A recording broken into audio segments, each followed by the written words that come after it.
नाज़रीन ये देख सकते हैं, ये लाहौर से हमारे मेहमान आए हैं जी 4 दिन के लिए मिलने।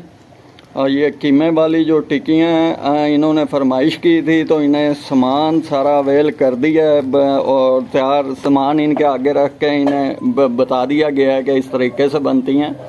तो ये टिक्कियाँ जो खाने के लिए है, ये बंदा अब आप देख सकते हैं कि कितनी मेहनत से टिक्कियाँ तैयार कर रहा है और ख़ुद भी खाएगा और मेज़बानों को भी खिलाएगा।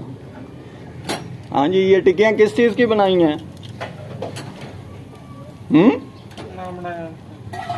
और टिक्कियाँ के शायद यहाँ बनाइया नहीं ना बना। हाँ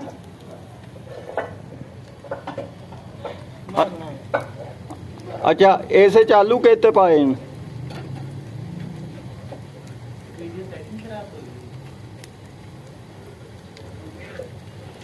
वाह जी वाह, वाह जी वाह, कमाल टिक्कियाँ।